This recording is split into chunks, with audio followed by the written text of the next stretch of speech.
na, more than enough. Hey, na, na, na, na, na, more than enough. Hey, na, na, na, na, arms in the air. Hey, na, na, na, na, na, more than enough. Hey, na, na, na, na, na, I am more than enough. Hey, na, na, na, I am more than enough. Hey, na, na, na, I am more than enough. Hey, na, na, na, I am more than enough.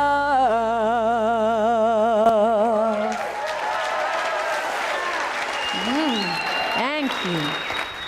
Thank you. And now please welcome the star of our show, Mr. Jack Canfield. Lots of gifts today. And the next one is my friend Hale.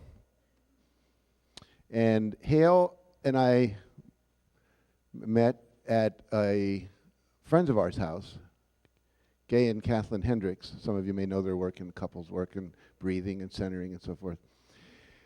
And he was there to do a little preview of his program he does called the Sedona Method.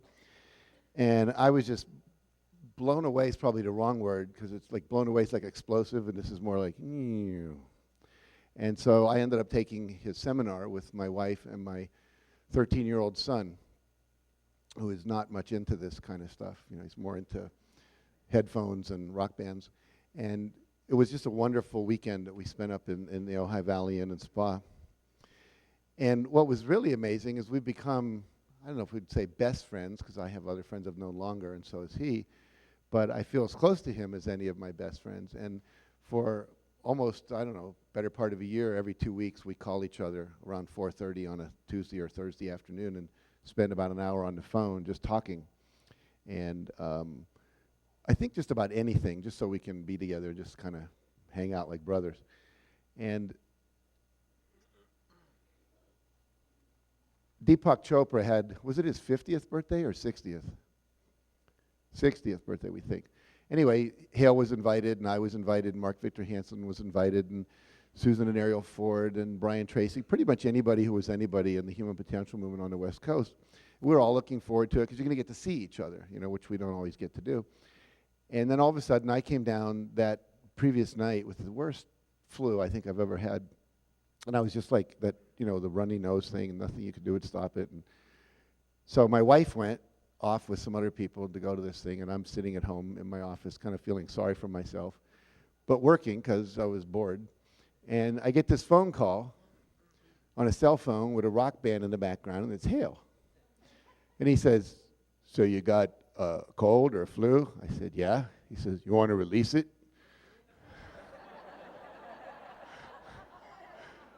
I said, "You can do that?" He said, "Yeah." I said, "Okay." So here he is, like on his cell phone in the hall with his rock band in the background. He's going, "So, could you welcome it as best you could?" "Could you let it go? Would you let it go? When?" Well, in about 7 minutes, my nose was totally dry. I was totally without any kind of what I would call symptomatic experience. And that's how powerful this work is. You can pretty much release anything. And you'll see that in a minute. Hale and I have this experience where I was in a workshop, and we had to go back to when we chose to become a teacher. I was a high school teacher at the time.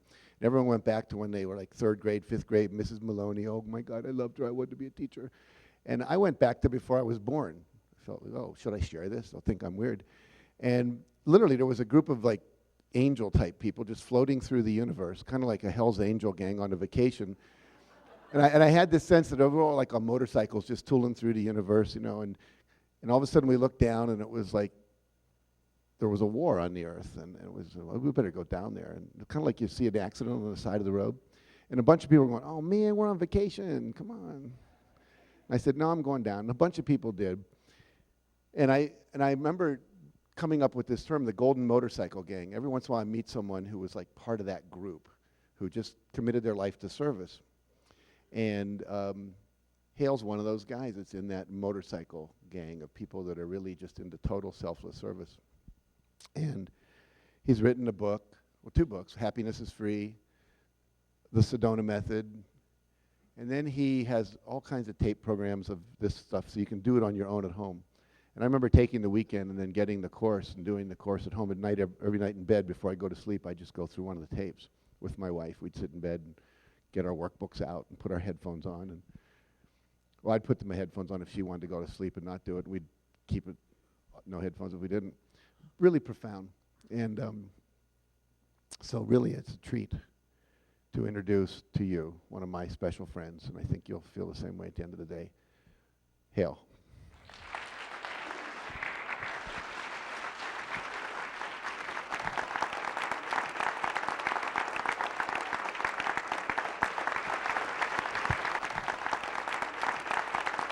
Thank you.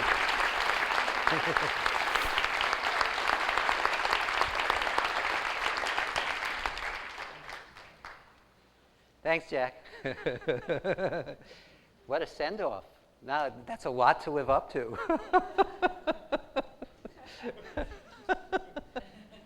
You can tell I take it very seriously.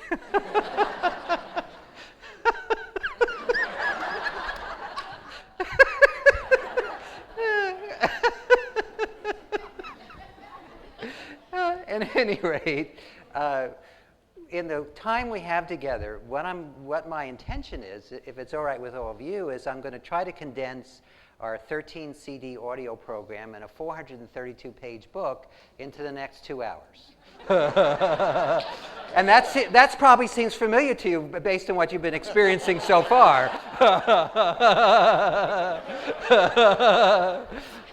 One of the wonderful things about coming to seminars like this is like you get way, way more than you expect, which is great. I mean, obviously some of it falls by the wayside because sometimes it's a little overwhelming. But one of the things you'll find is you really only need your pen once in this whole exercise, everything we're about to do.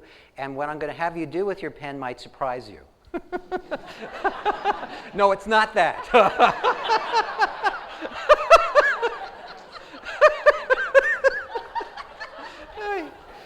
It's a great group, Jack. Any rate, before I get into what the Sedona Method is all about, Jack spent a lot of time acknowledging me, and I'd like to acknowledge a man named Lester Levinson. Back in 1952, Lester Levinson was sent home to die from a second coronary. And rather than give up, he decided to go back to the lab within. And he started asking himself questions like, who am I? What's this world? What's my relationship to it? And what happened is, because of the intensity of the situation, and basically the doctors had given him a few weeks to live, and first thing he did is he went back. He had studied all the fields of man. He'd studied psychology. He'd studied physics, engineering, medicine. He had gone 4 years of psychoanalysis with an associate of Freud, who, by the way, after 4 years said, Lester, some people can't be helped. And he'd studied everything except spirituality and metaphysics. Because he was a physicist engineer, so if you couldn't prove it physically, it wasn't true. And he was certain of that, and so he didn't even bother with that. And so he went back to first thing he did is he went back to his library and he started reading books. And after a couple of days, he just felt worse. He said, well, you know, Lester, for a smart boy, you are stupid, stupid, stupid. And he said, look, if the answer had been in books, you wouldn't be in the terrible shape you're in right now. So he said, well, I'm going to put that all down for now and just look inside for my own answers. And again, because of the intensity, I mean, basically the doctors said, you've had it. You're going to die. And he didn't think there was any way around that, but he wanted at least to get some answers about why he was here and what had happened. And what happened is, very quickly, he discovered that we all have this natural ability to let go of any uncomfortable or unwanted feeling on the spot. We also have this natural ability to let go of any sense of inner limitation. Not just some of it, all of it. And also, even the stuff that you have the best stories made up about. You know, most of you probably have some great stories that you've made up about why you have to suffer, why things don't work out for you, why you don't have enough money, why you don't have whatever it is that you've been looking for. And you tell that story over and over again to anyone who will listen.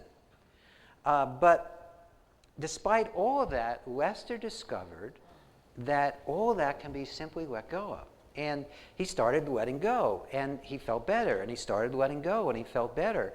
And then he started asking himself, since he was feeling better and better, I wonder how far I can take this. And he just kept asking himself, could it get any better? And it kept getting better. And at the end of 3 months, all his physical, by the way, the heart attack was just a small piece of it. He had ulcers, migraines, diverticulitis. There's such a long list, I can't name it all. He was basically a physical and emotional wreck.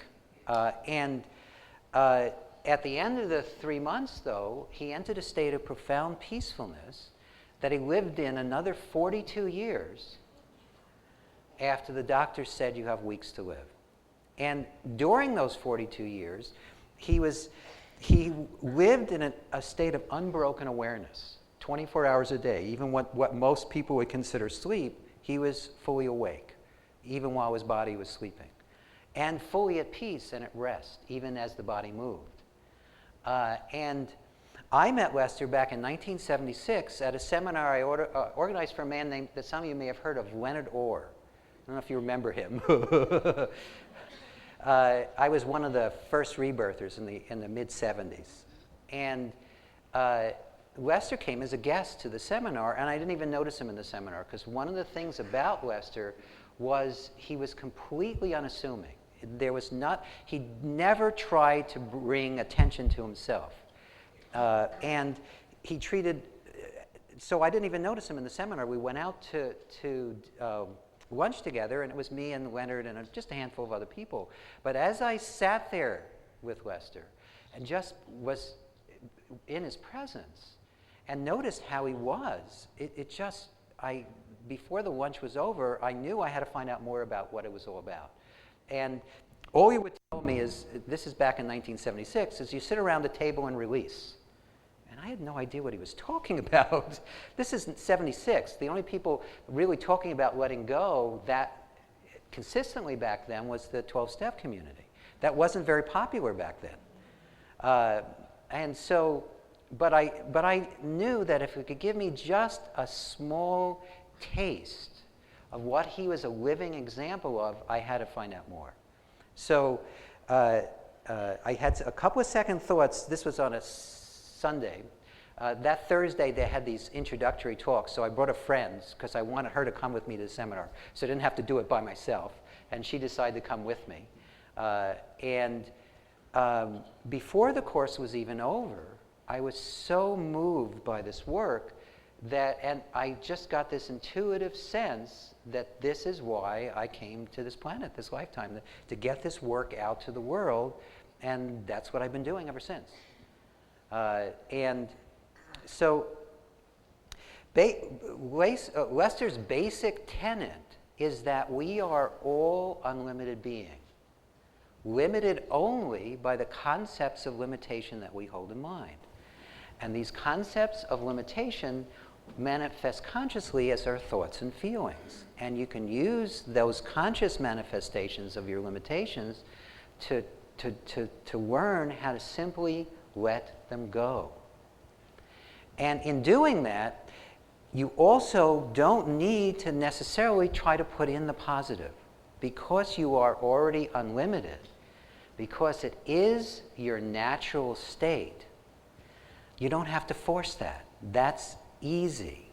If it's hard, it just means you're going in the wrong direction. So what we'll be discussing for the next however long Jack gives me, we'll see, I'll be describing this process as much as I can in a short period of time. Remember, I'm condensing 13 CDs and a 432-page book into the next however much time we have. We'll be exploring together this natural ability to let go. But what I mean by natural is Everyone in this room has probably had this experience. If you've ever been around young children, did you ever see a young child fall down and then look around to see if they need to be upset? I remember I was pretty young the first time I saw that. That's odd. They're deciding whether to be upset here. And often if they don't catch anybody's eye, no upset. None. They just let it go. Same fall, catch somebody's eye. Daddy, kiss it. But then again, one kiss, what's the problem? They just let it go again. Or they'll have a knockdown, drag-out fight with their parents or a sibling or a peer, and they'll say, I'm never going to talk to you again. And 5 minutes later, they're busy playing like it never happened. Well, we all come in with this natural ability to let go, and what happens is we get trained out of it inadvertently by adults. Everyone in this room is supposed to be an adult.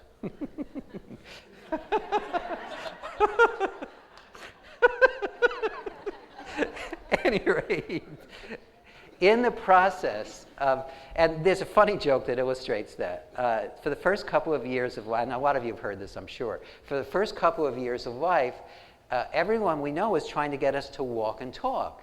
And then for the next 18 years or so, they're trying to get us to sit down and shut up. Right, exactly. And interesting, too, is if you ever watched a very young child learn, they're like this. They're moving their bodies continuously. They're fully engaging with life. And this is how we learn in school. And you wonder why there's things like ADD and all this other kind of stuff, because we're just doing this to our children. And in my estimation, and this is just my concept, children don't come here to learn, they come here to teach. And so, at any rate, because it's natural, when you rediscover this ability as an adult, you cannot lose it again. And it becomes, at first, there's a process to it, which I'll get involved with all of us today. So at first, there's some process. But you'll discover as you work with this, it becomes as natural as what we usually do with feelings now is to you now. It becomes actually as natural as breathing. But before I discuss that, what are some of the things that you usually do when an uncomfortable feeling has come up into your awareness? Suppress it, right. What else? Express, get angry, yes. Redirect it, yes. Reject it, did someone say? Oh, project. We sometimes reject it too, yes. What else? Tell someone, yes, of course. What else? Notice it, sure. What was that? Tense up, yes. Ears inserted into, shoulders inserted into ears, yes. Ignore it, yes. Internalize it, yeah. Now we could go on and on and on, but all of these things that we do with our emotions basically fall into just two categories. They were one of the first two mentioned. And the first one is, if a feeling comes up into our awareness, we simply do this to us. We push it back down. We try to keep it out of our awareness. We suppress it. And we either do that consciously, which is rare, or we'll do something to distract ourselves. We'll run, we'll watch television, we'll use drugs, alcohol, anything to take our attention long enough off the emotion to push it back down. And the other thing that we'll do with our emotions when they arise is we'll express them. If we're angry, we'll yell. If we're sad, we'll cry. Or we'll talk to people about it. We'll kind of share what we're experiencing. And there's nothing inherently wrong about either one of these. They have their appropriate moments. I mean, if you're getting really angry at your boss and you don't know how to let go, you probably don't want to express it right then. If you want to keep your job, that is. Now, if you don't care, it doesn't matter. And expression in general, though, is the cornerstone of a healthy relationship. If you don't express healthfully in relationship, you can't have a healthy relationship. And also, if you're in any kind of therapeutic process and you can't share your emotions, again, you're not going to make any progress. So there's nothing wrong with either one of these. There are two ends of a spectrum. Now, the balancing point between these two is what we call the Sedona Method, or letting go or releasing. And so here's your opportunity to use your pen. So everybody pick up a pen or a pencil or any object that you'd be willing to drop to the floor or into your lap. So for the sake of this analogy, this pen represents our unwanted emotions. Our apathy, our fear, our grief, our anger, our stress, our tension, whatever unwanted emotions you have. And your hand represents your gut or your awareness. Now take this object and grip it really tightly with your hand. Now if you did this long enough, it would start to feel really uncomfortable and then really familiar. Because this is what we're doing all the time with our emotions, but that's enough gripping. Now just roll the object around in your hand.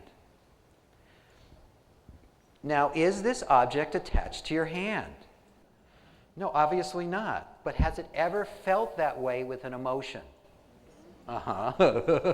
It's so common, in fact, it's even in our language. We don't usually say, I feel sad. What do we say? Right. Or you don't usually say, I feel angry. You say? I am. Exactly. I am the emotion. And because we say that to ourselves so much, we begin to believe it. But every emotion that you have, again, no matter how good a story you made up about why you feel it, is as attached to you as this pen is attached to your hand. Now, close your hand lightly around the object, turn your hand upside down, and just drop it. Okay, that's how easy it is to let go of any unwanted feeling. Now, by the way, go ahead and pick up your pen. Yes? Do you want me to stay more on the stage? I don't mind. Is that better? For you short folks? Like me? So thank you for saying something. Any rate, so now that you can see me, you can see what you've been missing. Nothing.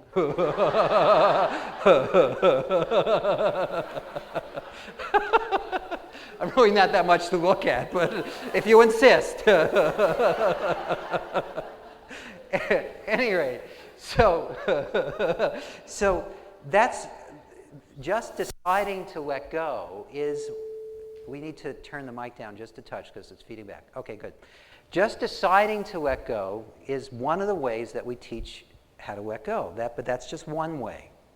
Now, the second way we teach letting go is what we call welcoming or allowing. And how that works is very simple. If you simply allow yourself to experience whatever you're experiencing in this moment, it doesn't stick. It's kind of like this. If you go through life like this, eventually, and as you get more comfortable with that very quickly, whatever emotion you're experiencing simply drops away. It dissolves. So that's the second way we'll talk about letting go. The third way we'll talk about letting go is if you magnify this object or any object enough, you'll discover that it's empty space. There's nothing here. Well, the same thing is true with your emotions. If you dive into the core of any emotion, what you'll discover is there's nothing there. To quote Shakespeare, it's much ado about nothing. And then the last way we focus on letting go is something called holistic releasing. And it's based on the premise that everything that we experience in life, whether it be real or imagined, and since everything we experience is imagined, that covers everything. But only you perceive it because of its opposite. In other words, this room has an inside, but you wouldn't know there's an inside here unless there was an outside. Or this pen, if this pen was the size of this room, you wouldn't be able to see it. But the negative space around it makes this visible. And So all our limitations actually arise in pairs. If you have happiness, you also have sadness. If you have pain, you have pleasure. If you have joy, you have contraction, whatever it is. But what most of us do is we resist what we don't like. And what happens when you resist what you don't like? It persists, right. I knew this group was smart. You've already been with Jack for a few days already, so. And what happens when you try to hold on to the things that you judge as good? What?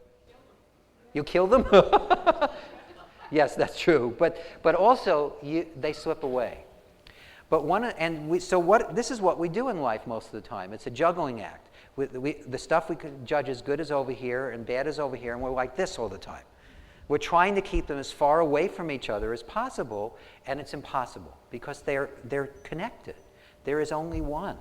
So one of the things I discovered is that when you bring the two sides of any polarity together, it's like bringing positive and negative charge together, or matter and antimatter. And what happens when you do that is they simply dissolve each other. So those are the 4 ways that we teach how to let go. And what we're going to do now is we're going to start to just get into doing it. I think this is an action-oriented group, so I don't think you mind doing that, will you? No. Good.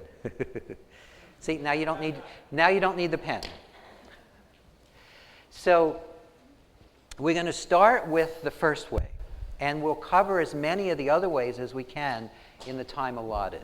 And you'll find that as you do this, if you do this with an open mind and heart, the more open you are to the possibility of letting go, the more you actually experience it. On the other hand, if in the beginning the results aren't that profound, that is quite normal. Most of us, when we're experiencing in any kind of training, and you probably have already had this happen, so I'm off the hook. But when you take a training like this, you're expecting the miracle. So, and you're expecting, the first time you do any kind of process, you're expecting, the sky to open and the clouds to part, the light to come down, Gabriel to come with the horn, and. Now, luckily, Jack invited me far enough into the training, so you've gotten that out of the way. But when you do this process, in the beginning, it may be subtle. Remember, we've had a whole lifetime of practice in suppression and expression. So if it's a little difficult in the beginning, that's okay. And if you find the first time you do this, the sky does open and Gabriel does come down, that happens too. Especially in a group this size, there's always a few. That just the shift from doing these first steps is very profound.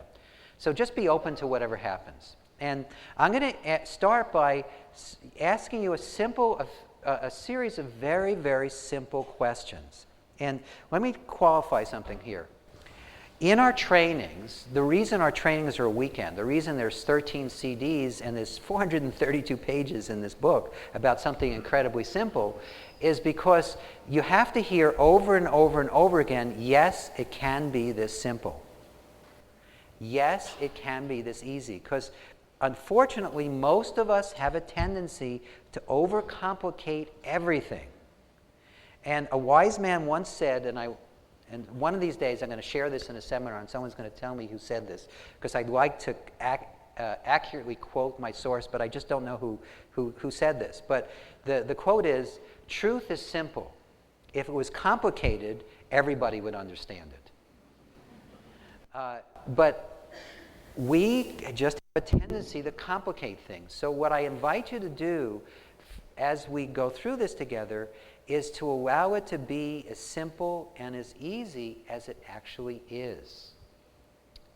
So, since this is a seminar on success, what I'd like you to do is just think of one of the blocks that you've hit up against more than once as you've pursued your goals that have gotten in your way. And then I'm going to ask you these series of questions. The first one is, could you let it go? And could you just means, are you capable of it? And if you were able to drop that object, and I noticed you were 100% successful in this room, dropping that object, then you can let go of any emotion. The second question is, would you let it go? And would you just means, are you willing to? And if you're sitting there debating and you're not sure, ask yourself,